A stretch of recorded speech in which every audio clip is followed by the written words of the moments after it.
আজ 7 অক্টোবর আবরার ফাহাদকে পিটিয়ে মেরে ফেলা হয়েছিল। এই দিন মানে একটা মানুষকে দীর্ঘ সময় ধরে পিটিয়ে পিটিয়ে মেরে ফেলা সোজা কথা না, বিভৎস ব্যাপার। এই মৃত্যুটা নানা কারণে আমরা ভবিষ্যৎ বাংলাদেশে আমরা স্মরণ করব। আমাদের ইতিহাসের এক গুরুত্বপূর্ণ ল্যান্ডমার্ক এটা।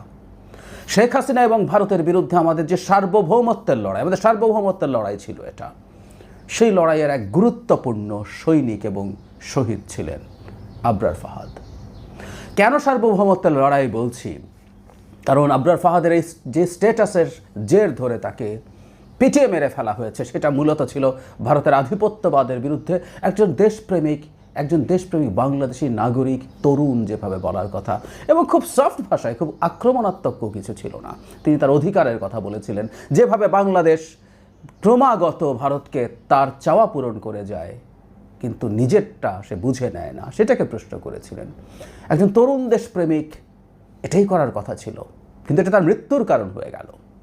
বাংলাদেশ শেখ হাসিনার সময় স্বাধীন সার্বভৌম ছিল না।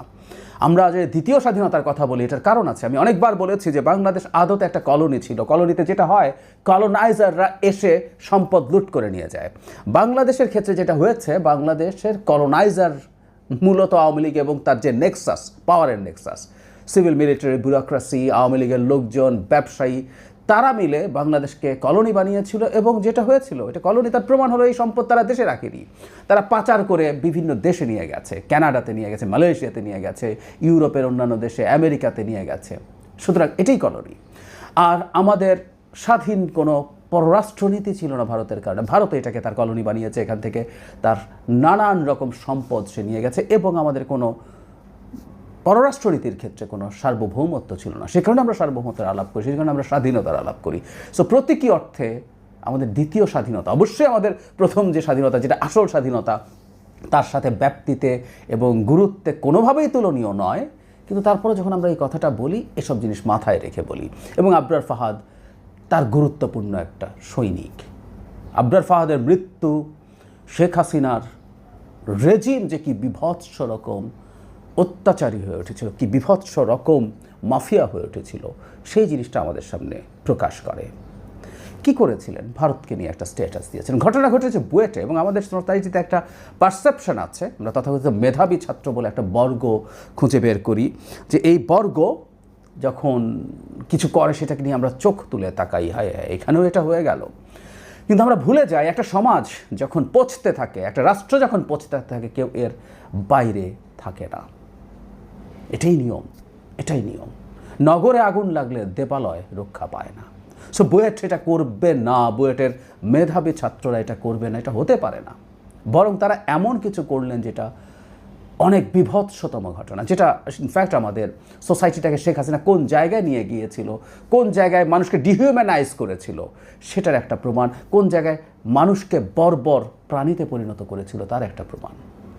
ডিহিউম্যানাইজেশনের হিস্ট্রি আছে। আবরার ফাহাদকে পিটিয়ে মেরে ফেলা যাবে কারণ আবরার ফাহাদ শিবির করত।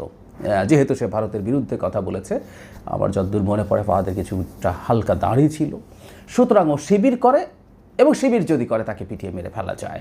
আওয়ামী লীগ এই ন্যারেটিভ অলমোস্ট এস্টাবলিশ করে ফেলেছিল। আমরা অনেক সময় দেখেছি কাউকে শিবির নিয়ে বলে যখন পেটানো হচ্ছে বা কোনো হয়রানি করা হচ্ছে, তারা বলার চেষ্টা করছেন আমি শিবির নই। মানে ব্যাপারটা এইরকম, শিবির হলে পিটিয়ে মেরে ফেলা যাবে। সো এটা হয়েছে।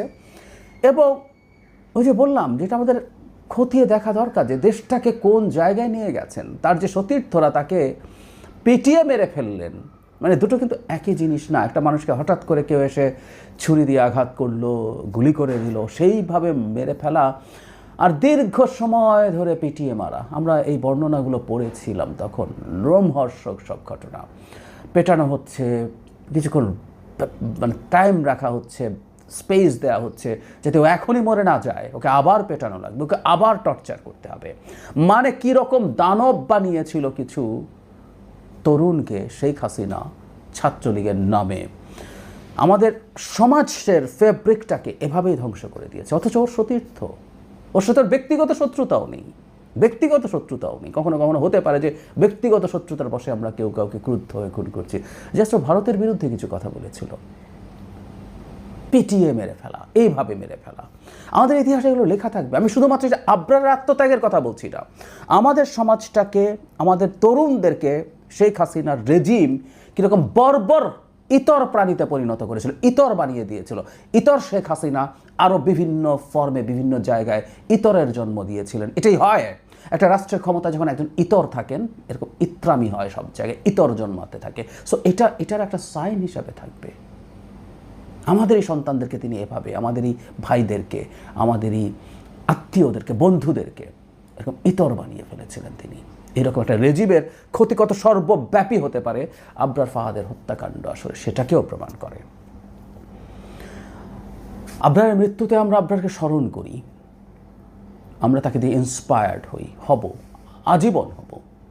বাংলাদেশ যতদিন থাকবে, বাংলাদেশকে ভারতের আধিপত্যবাদের বিরুদ্ধে লড়াই করেই টিকে থাকতে হবে। সেই আধিপত্যবাদকে চ্যালেঞ্জ করতে হবে।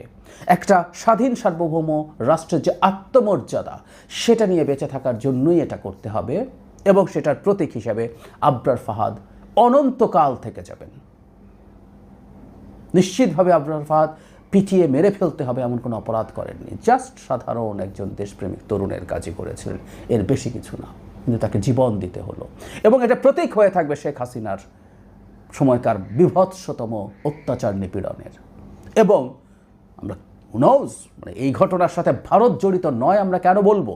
ভারতের বিরুদ্ধে যখন এরকম কথা বলা হয়েছে, ছাত্রলীগ হয়তো এক্সিকিউট করেছে ভারতের এজেন্ডা, ভারতও এর সাথে জড়িত ছিল। ভারতও বলেছে এত বড় সাহস এই ছেলের, সে আমাদের বিরুদ্ধে কথা বলে, ওকে পিটিয়ে মেরে ফেলো।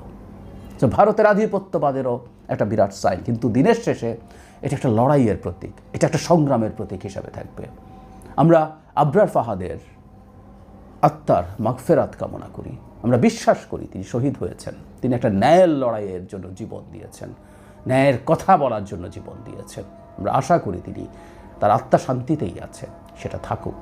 আবরার আমাদেরকে ভবিষ্যতে, আমাদের তরুণদেরকে, আমাদের প্রৌঢ়দেরকে, আমাদেরকে বৃদ্ধদেরকে, আমাদের শিশুদেরকে, সবাইকে অনুপ্রেরণা দিয়ে যাবে। এবং এই কারণে আমরা আবরার ফাহাদের স্মৃতিকে বাঁচিয়ে রাখবো, ওই ঘটনাকে বাঁচিয়ে রাখবো।